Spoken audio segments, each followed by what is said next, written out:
Good evening, and welcome to Soluble, America's Political Central. Today in politics, we'll be discussing the current affairs of what's going on Capitol Hill and how it may or may not affect your daily lives. As you know, the January 6th hearings are in full effect from the insurrection that occurred on January 6, 2021. A sad time for America, a sad day in American politics.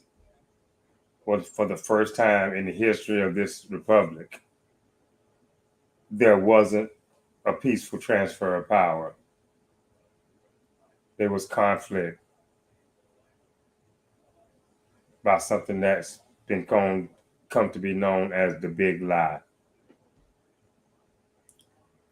January 6th was one of the main motivators of me coming off the sidelines, if you will, to get involved in day-to-day discussions with anyone in the Joe Public arena to look for solutions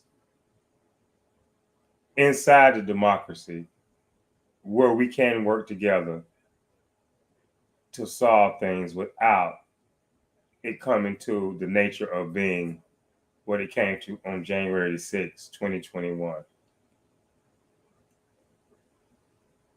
If either it's just me or here at Soluble, we look at the state of conflict when it comes to elections. Oftentimes, the boogeyman, the phantom going zones, if you will, of election machines, election boards, this is largely spurred on by when Republicans lose. As long as they're winning, then everything is fine. The system works. But if they're losing, or if they're going to lose, this is part of the playbook. And, as I told you before, I always try to open up of both parties, not just the Republicans, but the Democrats also. But this is a part of the Republican playbook. Now, this playbook is full of trickery. It's not for the weak of mind or the faint of heart. You have to have a lot of common sense and something beyond a high school education, even maybe, to figure it out, to figure out the plays. Because with the trickery involved in it, you can easily be deceived. And it can cause you to vote for the wrong person if you don't know what policy issues, where they stand on them, what things they stand for. Right now, the prevailing thought in a lot of Republican circles is the only way that you can beat a Trump or Donald John Trump in particular is you have to cheat. This presidency has shown a lot of ways to lose an election by not making the case. Had he outright won, again, I say had he, which we know he didn't, but had he outright won, where would we be? Where would we be? Think about it. Had he outright won.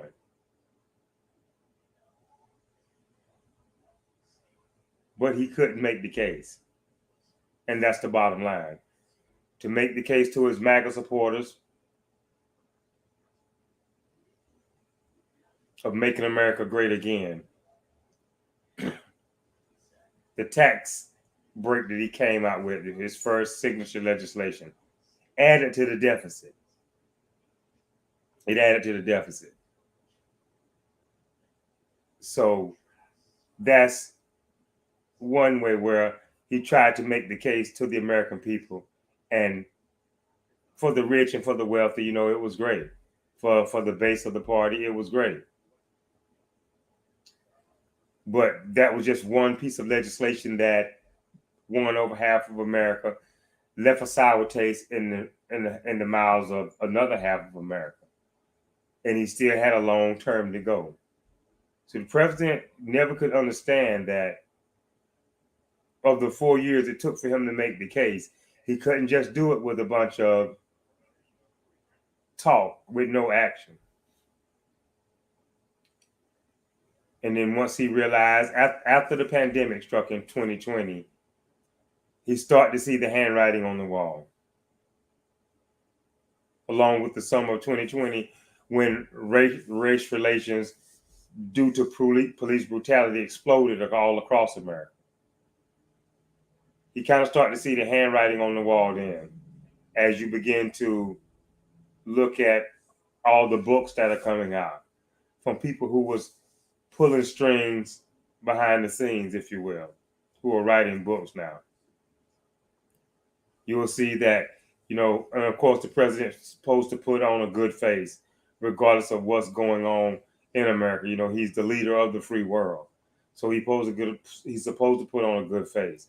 But behind the scenes, asking Kitty have protesters during the George Floyd protests in the summer of 2020, if he could have those protesters shot in the leg, that was, even though it was something that was lately revealed, during the course of those demonstrations, protests, the president showed a lack of concern. He showed a lack of empathy, as he always has. It's almost like he's incapable of showing sympathy. I mean, I can go on and on and on as far as reasons or the cause and effect of things that cause the president not to win a second term.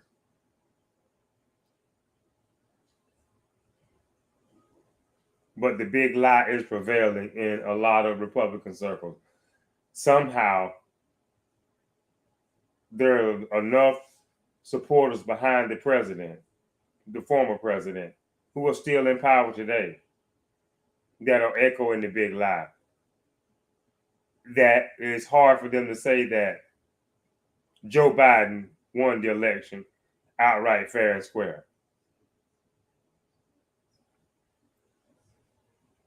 The way this system has always led me to believe is the way that no one is above the law. No one. Nixon tried it. It didn't work. The system of checks and balances held. And Trump has tried it here also. Republicans refused to impeach him during the impeachment trials for the January 6th insurrection. So, of course, that made him eligible to continue to run, continue to be a thorn in our side. So right now, as we speak today in politics, here we are with the January 6th hearings. And some people may feel as if it's rushed, or if they're reaching, or they're just a desperate attempt to smear the president.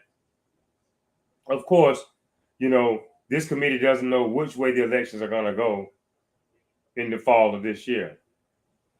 But they do know that if Republicans regain the majority, they're going to do everything in their power to shut these hearings down, to make them go away. Not because it's a hearing or a committee made up of lies and conspiracies toward the former president. Putting party over country, it makes them look bad. It makes the party look bad. But this is where the Republican Party has failed. This is the depths that it is sunk to. So now if the shoe fits, you have to wear it. You had a president coming into office during the campaign saying that he could shoot someone and his poll numbers wouldn't change. What could you expect? You can't run for the hills now. You can't duck your head into a hole in the ground. You try to avoid this in order to not deal with the embarrassment, the difficulty that you're having to deal with in trying to change the narrative or some kind of way bend the lie into a half truth. But here we are today in politics, the January 6th hearing. Now, as a Democrat, as a person who's voted Democrat, I have to hold my party to a high standard also. But to the American people and to anyone who may be listening now, we're in perilous times. We're in some seriously dangerous times now, politically. And we ought to be doing everything that we can to make sure that democracy holds by voting. And as I said, beating the Republican Party twice, whether it be in the midterms, which is great, and even in 2024, whether Biden is on the ticket or not. And as I said, not just me. We here at Soluble, we feel as if any person that is voting Democrats has to hold the party responsible. The people that we send up, we have to get involved. There are ways to put pressure on, but we have to get involved to beat them twice. And this makes the January 6th insurrection even more of a big lie, to show that we can beat them twice. But this started even before the election in November of 2020. The president began to paint a picture of a rigged election. Oh, it's gonna be rigged. You watch and see. The only way I'll lose this election is if it's rigged. And he began to set the stage because it was too much for him to just outright admit defeat. Nobody beats a Trump until along came Joe Biden. And he was so fearful of it that it began with the first impeachment, where he tried to bribe Ukraine. And so from the campaign, where the president declared that he could stand in the middle of Fifth Avenue or whatever famous street in New York, to now, ending his presidency by all accounts, what seems as if I can unleash a mob on Congress and not get impeached and still be eligible for office in 2024, because that's exactly where we're at. That's exactly what's happened. During the impeachment trial, Senator McConnell's sentiment seemed to be that, Trump will have his day with the American public. They voted him out of office once, and that's how he'll be dealt with. The American public will deal with it. If Mitch McConnell was the patriot that he claims to be, that he's for democracy, that he's for the Constitution, then he would have did the right thing then. And maybe it would have lessened the negativity surrounding the January 6th committee. These people are just trying to do their job. And they're not doing this job with happiness, with mirth, and just like such a joy or gladness to be holding Trump accountable or to be making the ex-president look bad. This is a painful time in our democracy. This is a painful time in our democracy.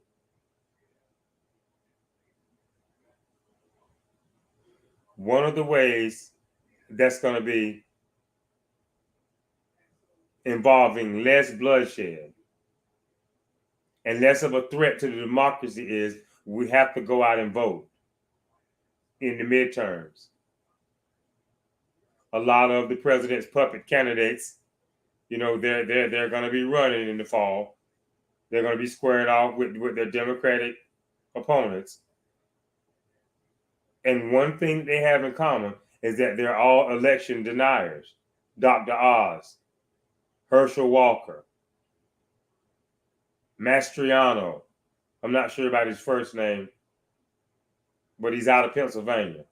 They're all on record as being in the president's corner for being election deniers.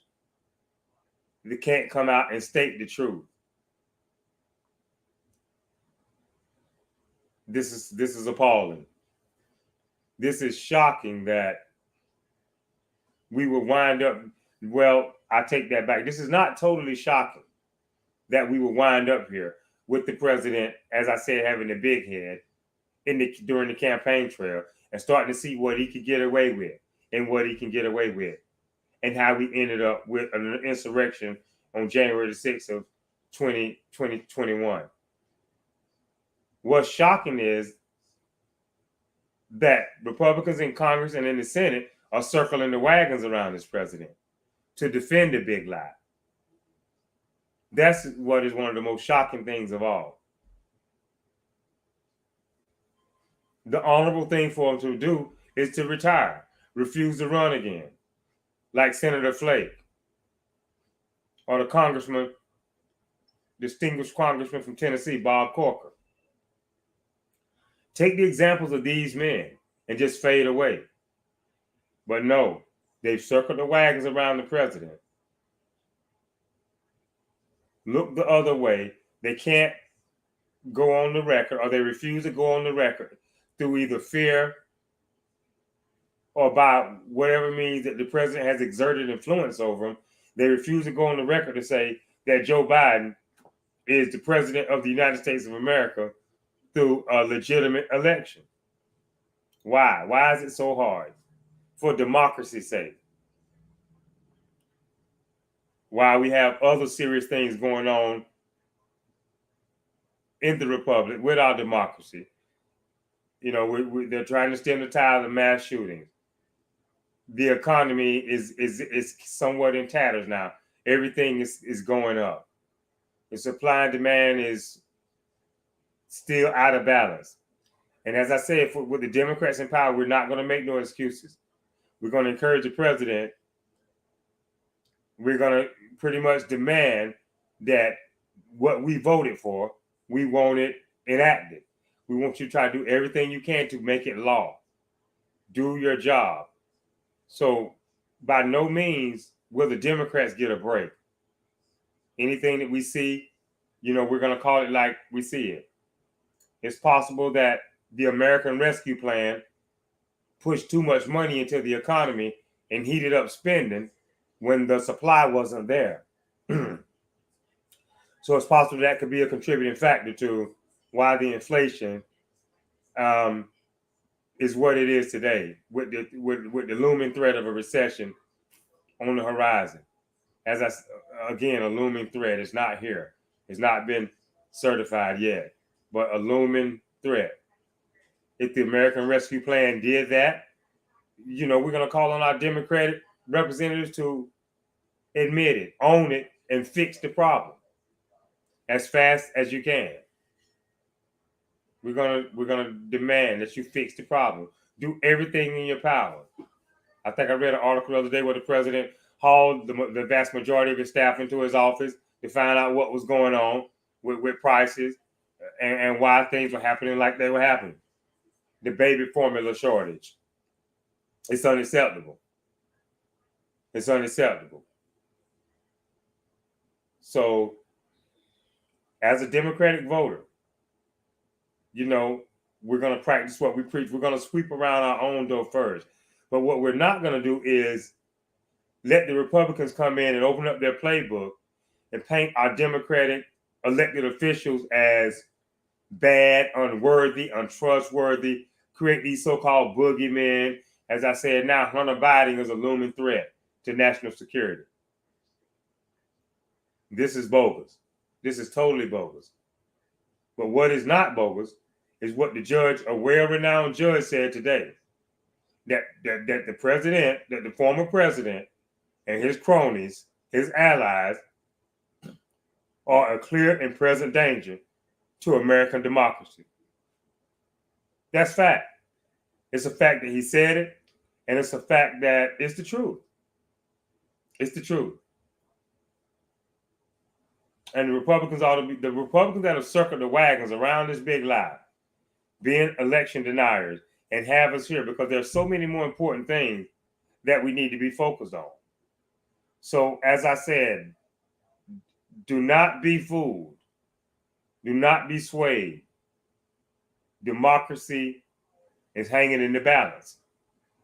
So these hearings are very important to find out how we got here, who led it, and to make sure it never happens again.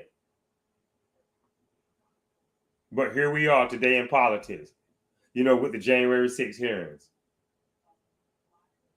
When you have a president come into the Oval Office and start running American democracy, start handling American democracy, being the head of a republic, and running it like he's the head of a New York mafia, like he's a mafia don or something.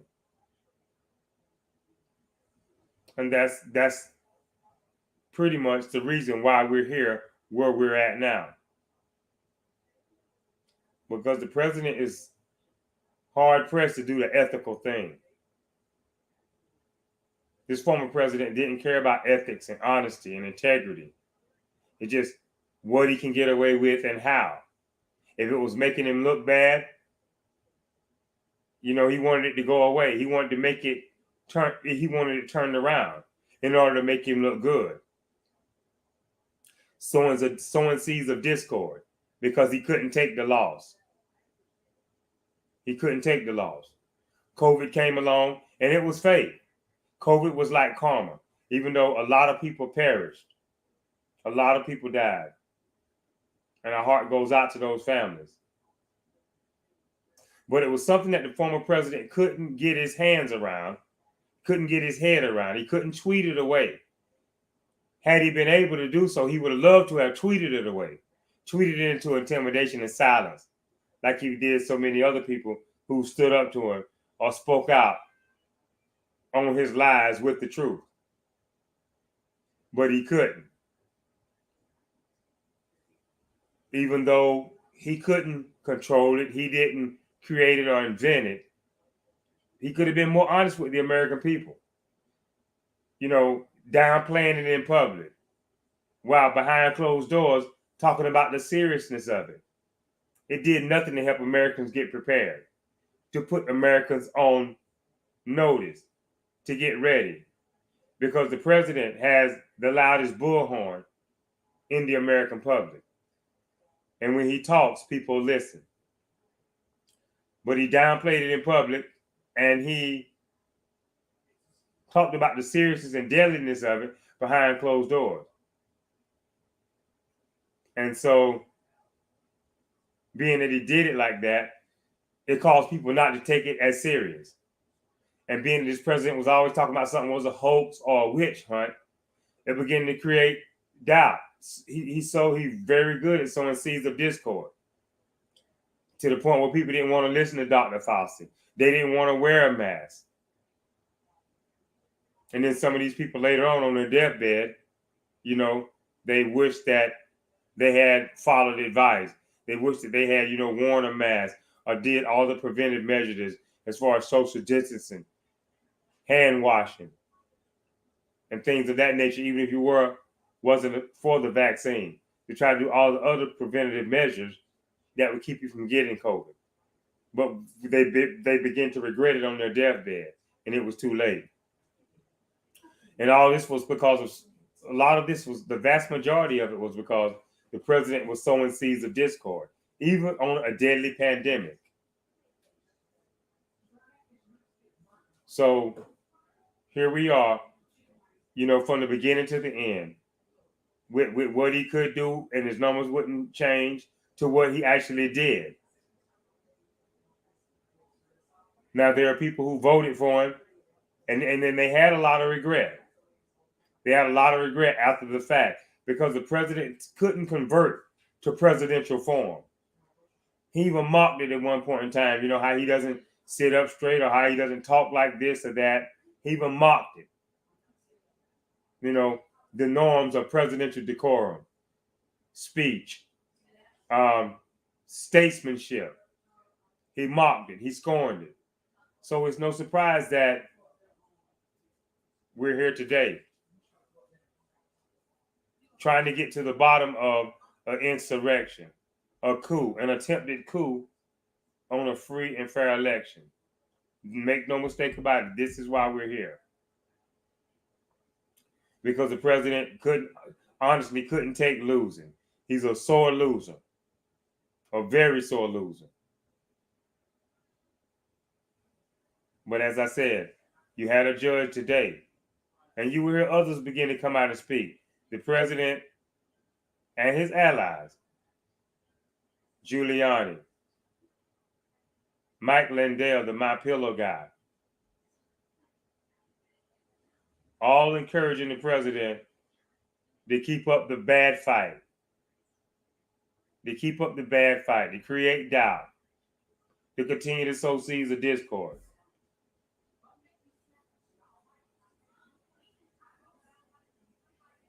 January 6th, 2021, lest we forget.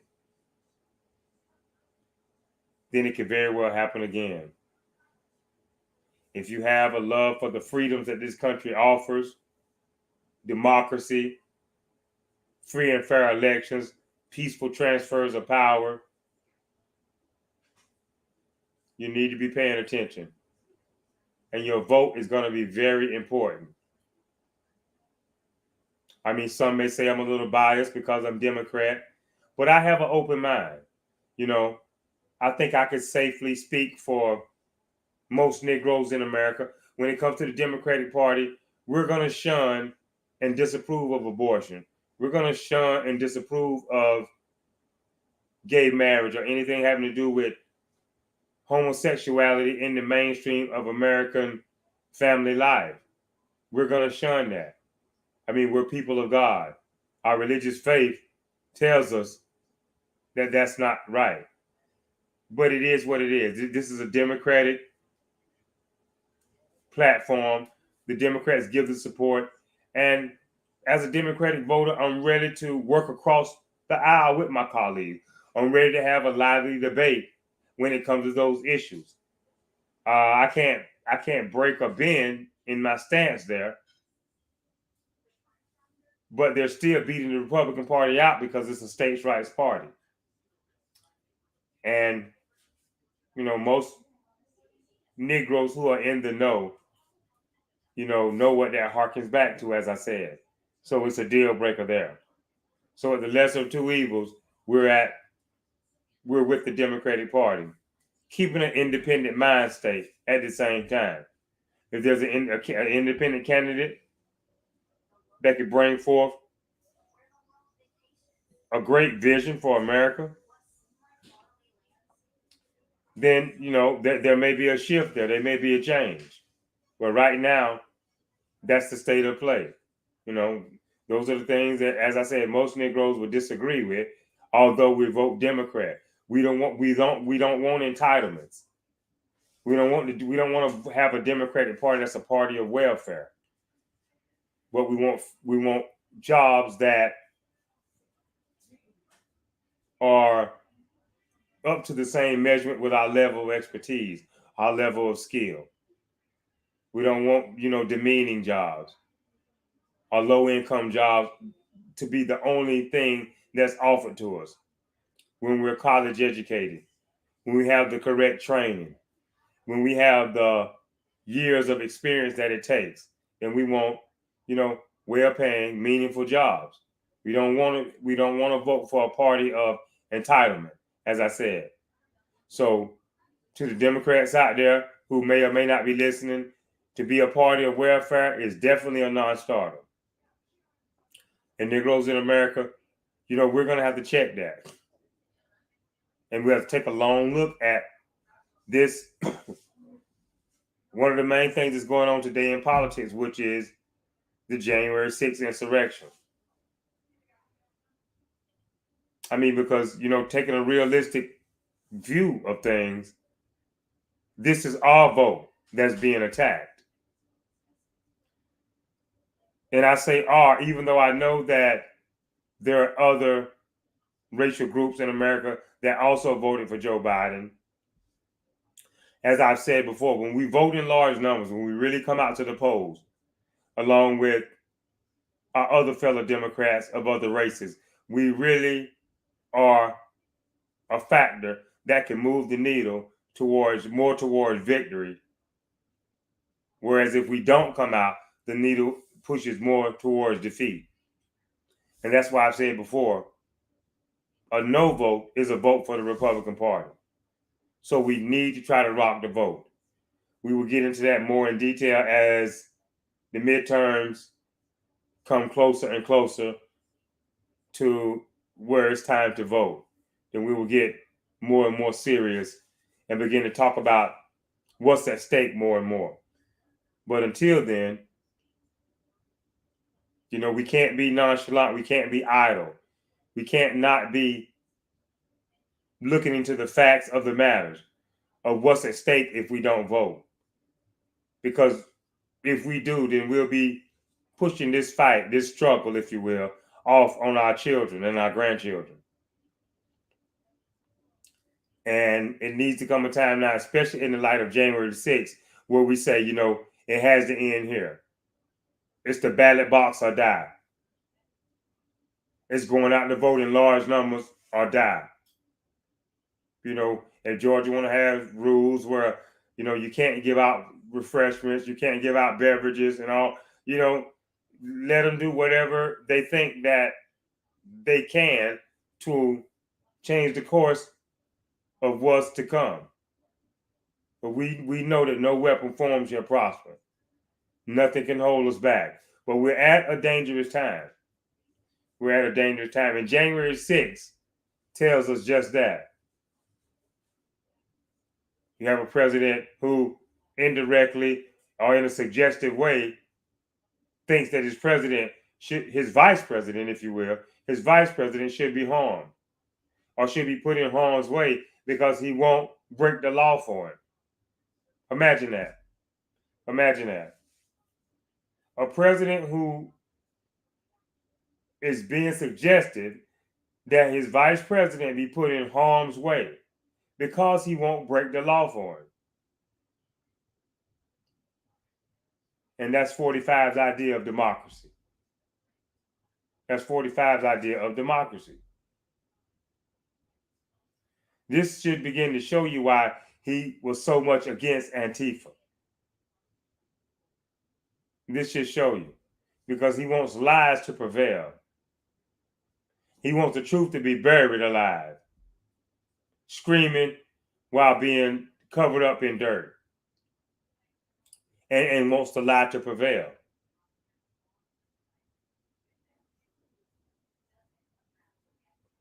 So we see from the beginning to the end, the president never changed. From the beginning to the end. And the legacy of his first term culminated in violence. An attempted coup on American democracy. Why, by some accounts from aides and people who were working behind the scenes, the president seemed to sit and watch with eagerness and enthusiasm as this mob wrecked the Capitol.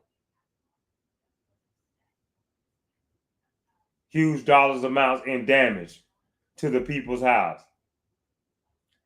Capitol Police put in harm's way, killed, attacked.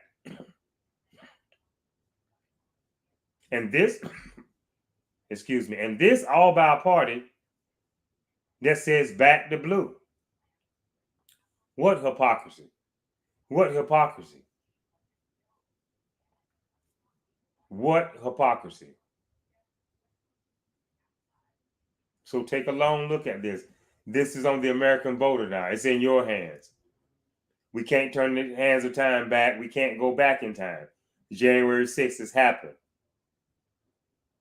But now if we don't deal with it in a truthfully and honest way, to lay out all the facts and let the chips fall where they may, then we could be revisiting this subject again.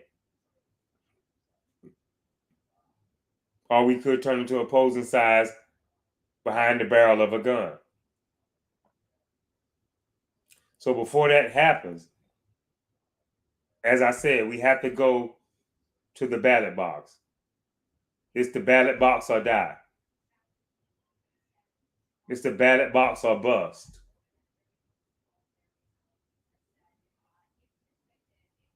Because as Judge Lister said today, this president is a clear and present danger. To his supporters, he's the greatest thing since sliced bread. And I'm not trying to attack anyone's intelligence, but to the president's supporters, you're all wet. You're all wet. While the president stands in the distance and have you out front and he's dry as cotton, looking at you all like you're a bunch of suckers. He knows that he has you out there breaking the law, challenging due process on lies and false rumors. He knows he has you out there, like playing you like a sucker.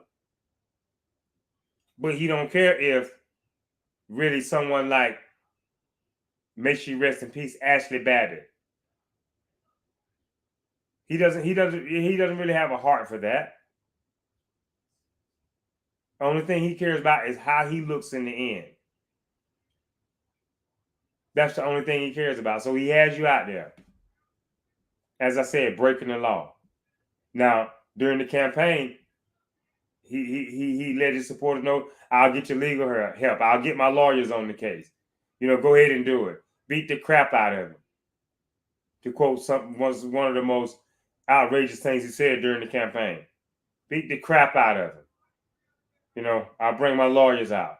But where are they now? Where are they now for the tens or hundreds or whatever that have been arrested, tried, and charged? Did the president give you legal representation? Did he help you out in any way? So as I said, he looks at you all as suckers doing his dirty work that if he was you, he wouldn't do. But oh well, if they're stupid enough to do it, then, let them do it. Let them have at it. They love me. Yeah, they love you. But what you have to realize is that the president don't love you back. But if he can use you, to do his dirty work, then, he won't hesitate. He won't lose any sleep over it. As I said in one of my earlier broadcasts, this is what happens when you send Eddie Haskell to Washington, D.C. to take charge of American democracy. This president is the perfect example of being the Eddie Haskell of politics. Here he is, live and direct. Someone who Wally was always threatening to slug, a punch, because that's just the kind of arrogant prick he was. That's just kind of smug, pompous jerk he was. So best believe democracy is hanging in the balance. And as I said, Negroes in America, don't be discouraged. It's not time to get complacent. This is the first battle in a major war. Now, if you're tired of fighting, if you're going to shrug your shoulders or just throw your hands up in disgust and quit, that's only a win for Republicans. That's what they're counting on, to wear you down. So we have to beat them twice to see if the Republicans still believe in democracy or not. That's the only way. Not if they win. Not if they win. Because, of course, like I said, when they win, there's no waves to be made. But deep down, the Republicans know that they're dealing with a change in demographic, a new age, a new way of thinking. We have what they're labeling as progressives. All my life, progress is a word that is spoken of as something that's good. When you're making progress, that's a good thing. But yet they put that label out there and attack progress because you have intelligent members of Congress, intelligent members coming on board, and they're making change. They're seeking change. They're labeling them as progressive because they're looking for what? Progress. to kind of change the status quo of how things have been done in Washington, where lobbyists seem to be very influential in policymaking on Capitol Hill. The progressives are looking to change that. They're looking to change anything that can make everyday lives of Americans better. And that's a good thing. But this is what the Republicans will attack: progressives, as if progress is bad. It's not. So AOC, Ilhan Omar, Ayanna Pressley, Rashida Tlaib, keep doing what you're doing. Keep doing what you're doing. We're going to rally support behind you. Keep pushing. Keep up the good fight. We need you. I mean, and we realize that oftentimes what the Republicans say is bad must be a good thing for the American people. Progressives. Like I said, progress is a good thing, not a bad thing. Progress is a good thing.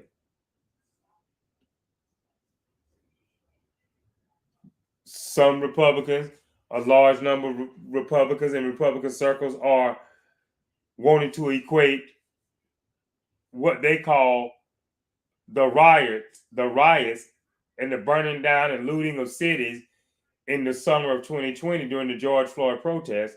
They want to equate that with what happened on January the 6th, as to say, well, you're taking this over here lightly, but you're making a big deal over here about the attack on the Capitol. You can't compare the two. You can't really equate the two. One was based on a lie, but they went in anyway. And that's what makes January 6th so dangerous.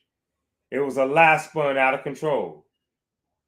And the lie caught a breath. It caught a second wind. It gained momentum. And it led up to January the 6th. The protests of 2020, what the Republicans like to call the George Floyd protest, the whole world saw it. It wasn't just Democrat. It wasn't just Democratic voters. It was Republicans and independents. The whole world saw it. It wasn't just Negroes who were marching against police brutality. It was the whole melting pot. But you won't hear this coming from the Republicans. They love to spin. They love to spin. Another tip, a trick they use in their playbook: spin. Go into the playbook. Look at the history. Look at the history. They love to spin. And that's what they're doing here. To try to say that they're one and the same. That the attack on the Capitol against a free and fair election is the same as people protesting police brutality where they saw a human being under the knee of a rogue cop.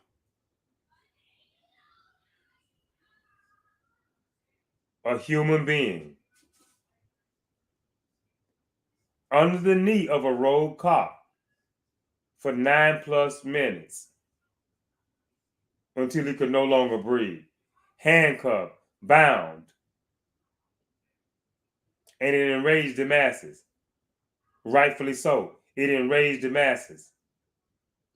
Now, just like my progressives, the squad, Alexandria Ocasio-Cortez, Ilhan Omar, Ayanna Pressley, and Rashida Tlaib, just like them, with the label of progressives, as if it's a bad thing.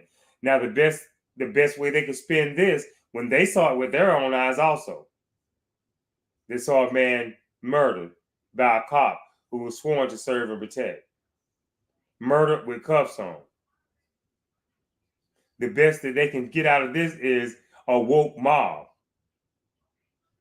A woke mob.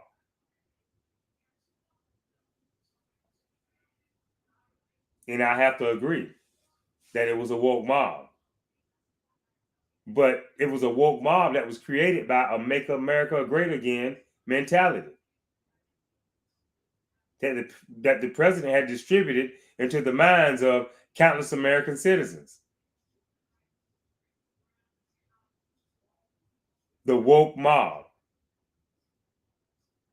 As if a person all of a sudden wakes up and say, you know what? This police brutality thing is out of control. It's outrageous.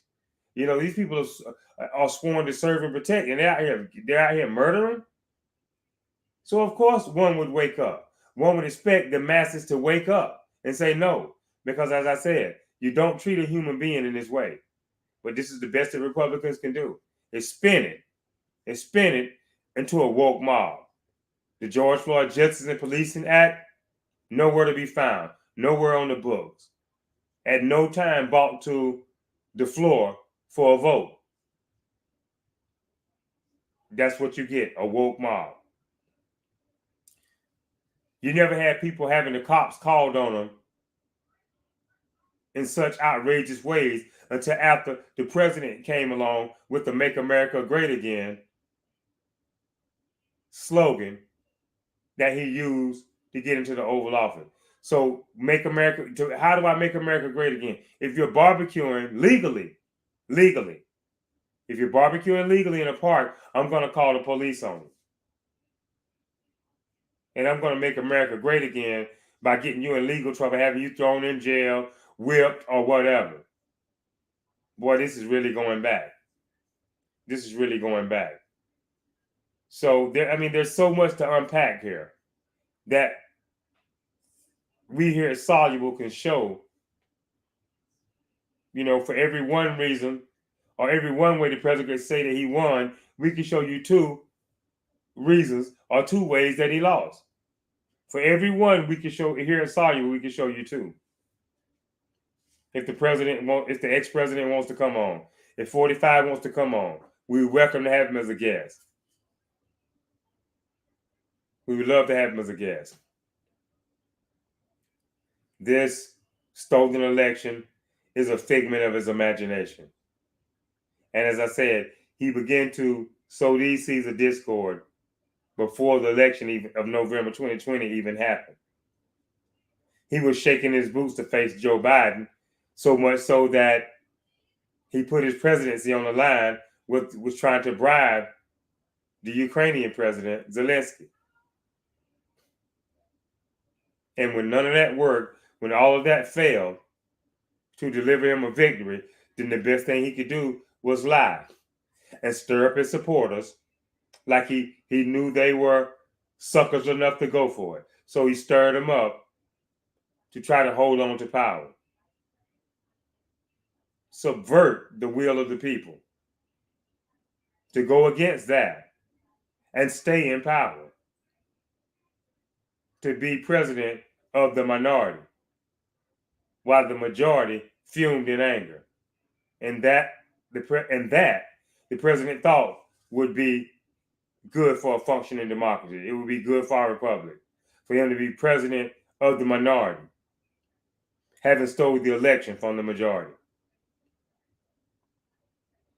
So that's January the 6th. That's how we got here. From a president who flaunted the rules. By most accounts, he was a habitual liar.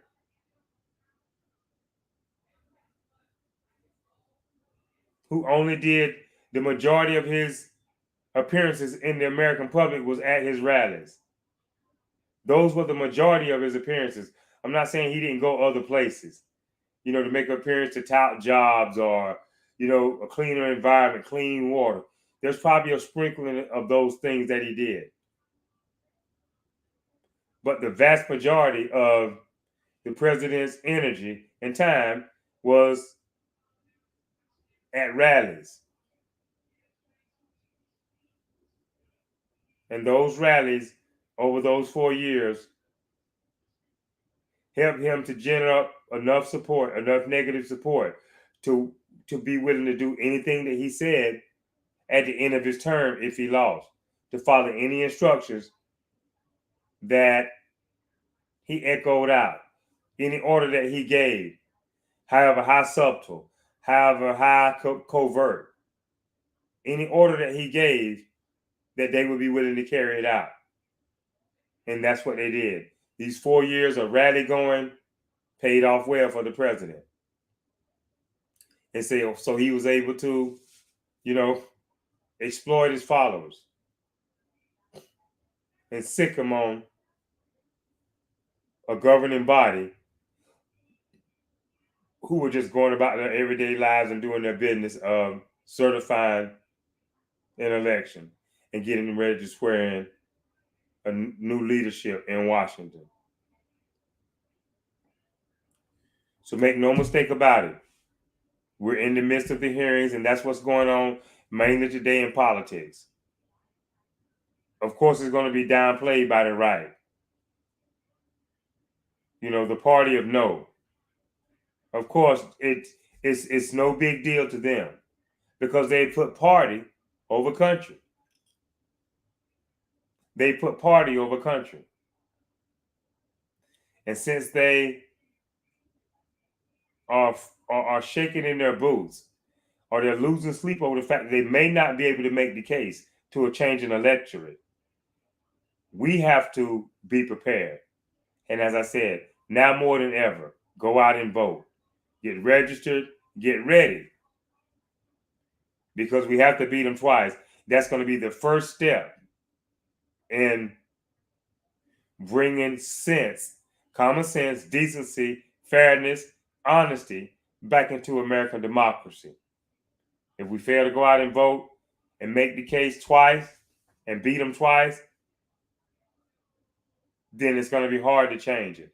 It's going to be hard to change it back to a time where politicians worked across the aisles to try to solve their differences.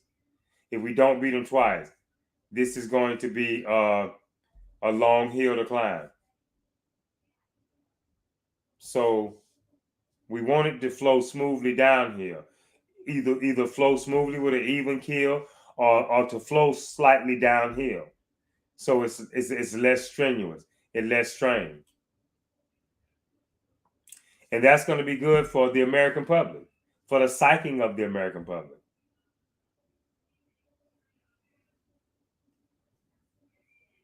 This president, this party, has blood on their hands. For the first time in American history. Has the blood of the American citizens. Can you imagine that? I mean, just imagine that for a minute. This party and president has the blood of its own citizens who is sworn to serve and protect on his hands.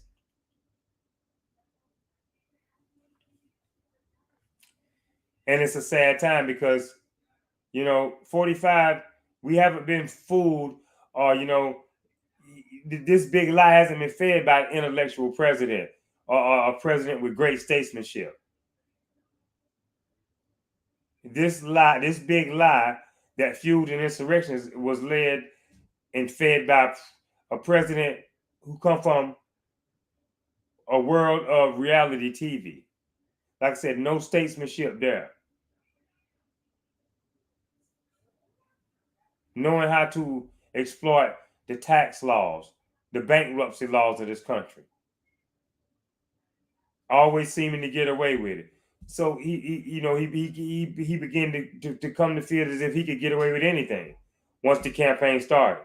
And he began to mock people, insult our patriots. And people were still behind him. He began to think he could get rid of anything, get away with anything. But trust and believe, this president is no George Washington, no Teddy Roosevelt. By no means. This president is no John F. Kennedy. By no means. But yet and still, he has almost succeeded. Without the checks and balances we have in place, he's almost succeeded in bringing American democracy to its knees, to a standstill.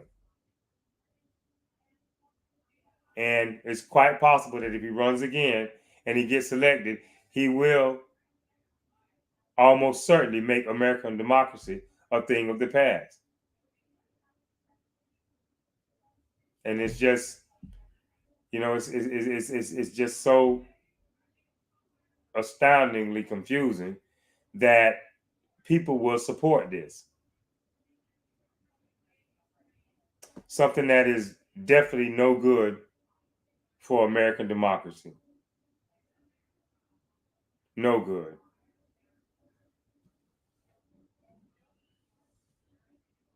So on that note, we're going to conclude for today. I mean, the hearings will continue to go on until, you know, all the facts are out. I don't know how long it's going to play out, but we'll continue to discuss it, continue to follow it, and, you know, put it all out there for the American people to make an informed decision. It shouldn't be hard. It's either Trump or the Constitution. They can't be one and the same. The only way they can be one and the same is if the former president comes out and says and admits and acknowledges that he misled the American people. But he's doubling down. He's doubling down on it. And you know, members of the party are ready to move on. Members of the party are telling him to move on. But he won't. He refuses to. This should tell the American voter a lot about where this president stands when it comes to honor alone. There is no honor in this. There's no honor in standing on what the vast majority of us know is a lie. Even Ivanka came out and said that once Attorney General Barr said it was bogus, it was BS, she was done. Even she came to her senses, and this is her father. And she's a staunch supporter of him, or had been up to that point, and rightfully so. But even his daughter, who was a staunch supporter, had to relent and acknowledge that, okay, we lost this one. But the president doubling down, holding on. And this is what makes it a perilous time for us. Because he's been able to brainwash a good percentage of his followers into thinking that the election was stolen from him. They refuse to look at the facts. They refuse to look at the possible ways that the president could have lost this election. The American people are not stupid. They're not dumb voters who go out to vote in November and they don't know the facts. They don't know where things stand and or why. They're well informed. When they're going to make their decision to vote, they're well informed. A lot of them, by voting for Biden this time around, are just simply not voting for anyone. Some of them probably chose to vote for Ronald McDonald before they voted for Biden. But they wouldn't cast a vote for 45 for Donald John. Because they knew. They knew, regardless of what the president may have said, may not have said, oh, it's a hoax, it's a witch hunt. You know, I got the stock market looking good. It didn't matter. People begin to realize that democracy and the strength of the republic was more important than, you know, getting rich, stuffing your pockets full of cash. Because in a well-functioning democracy, with a good system of checks and balances, you always have the potential to make money in a capitalistic system. So the American people were smart enough to see that. And they're not dumb by a long shot. So that's where things stand from the campaign trail to now. You shouldn't be surprised that it ended this way.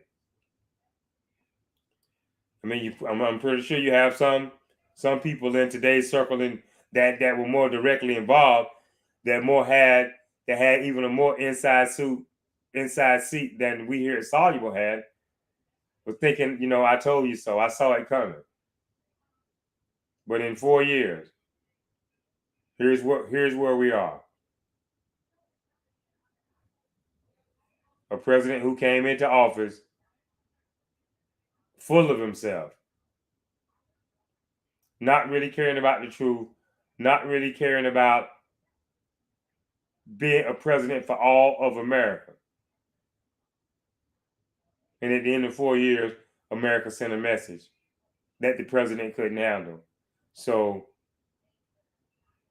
the big lie is just that, a big lie. And what the president is basically telling the American voter is, you didn't vote for who you think you voted for. I mean, how insulting is that? I know that I went into the ballot box in November and I voted for the Biden-Harris ticket. I know that. I know where they stand on the issue. I knew what was at stake had I voted the other way. But yet the president wants me to believe that I didn't vote for who I think I voted for. That's what he's saying. He is ignoring the will of the people. And here we are, January the 6th.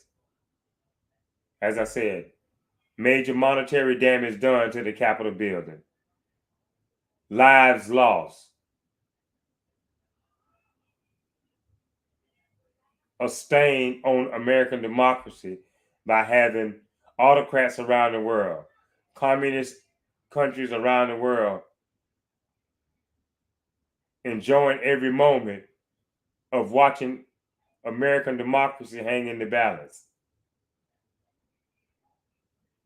As a result, Myanmar, some of the leadership, the military authority or whatever in Myanmar, was able to overthrow a free and fair election, just being a copycat off of this president. So he's not good for American democracy, which is what we stand for. We stand for freedom, free and fair elections, freedom of speech, freedom of the press, the right to peaceably assemble for redress of grievances. The president will have all that struck down if he could have his way. So as I said, today in politics, it's about January the 6th. We need to let all the facts come out about the hearings, regardless of the grumbling that the Republicans are doing. Of course, they're going to grumble because, as I said, they put party over country. If it was the other way around and they wasn't putting party over country, they would let this investigation play out and give it support. If they still believe in the Constitution, if they still believe in free and fair election, they would support this. They would support this investigation.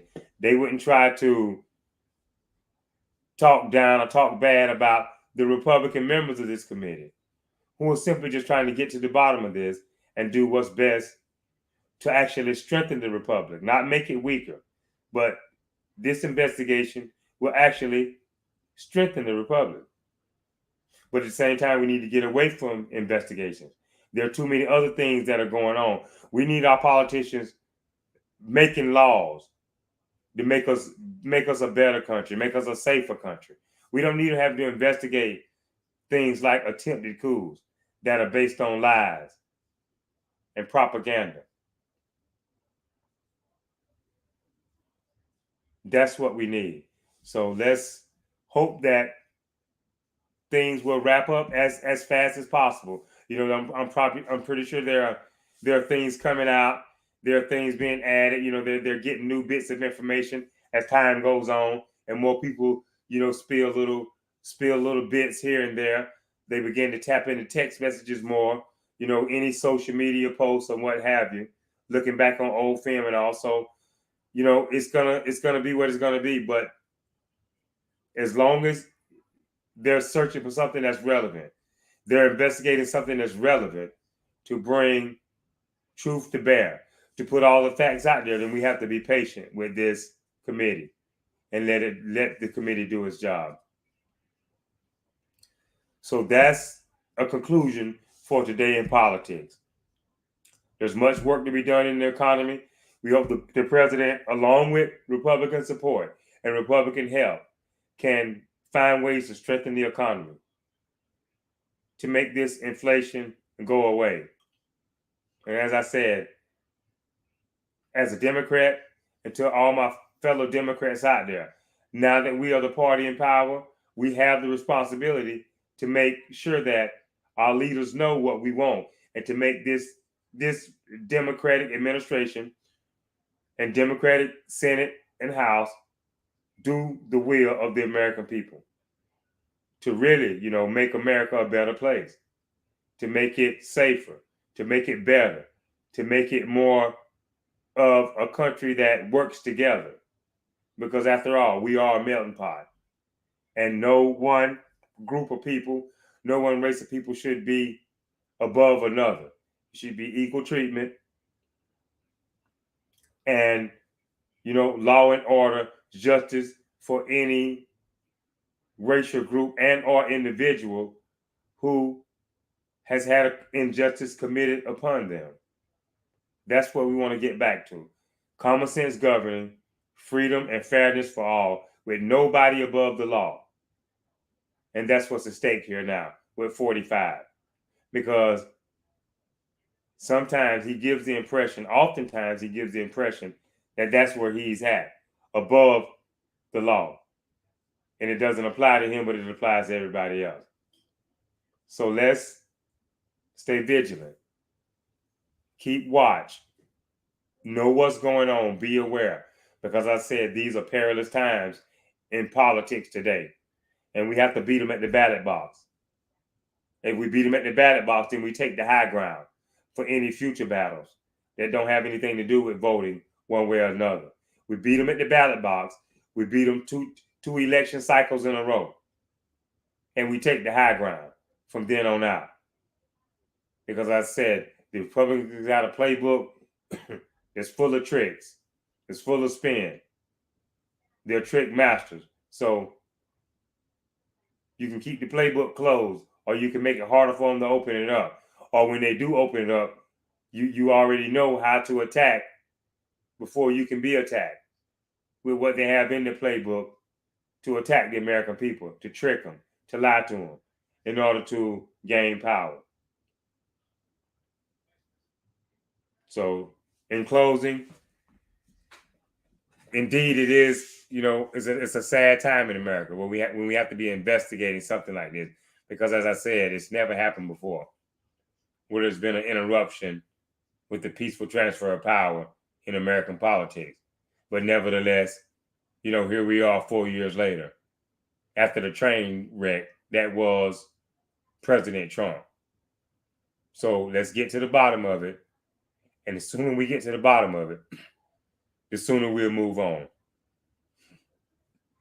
And that's the Soluble podcast for today in politics, the January 6th hearings. Join me tomorrow on Issue Day, if you would, please.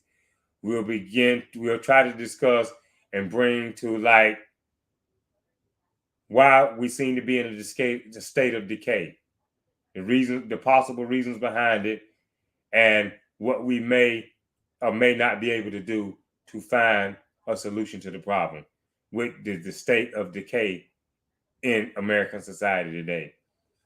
That's it for this edition of Soluble. We'd like to thank you for joining us on tonight's edition. And now this is Soluble saying to the American public, stay strong, stay vigilant, stay ready. This is Soluble, signing off. Good night.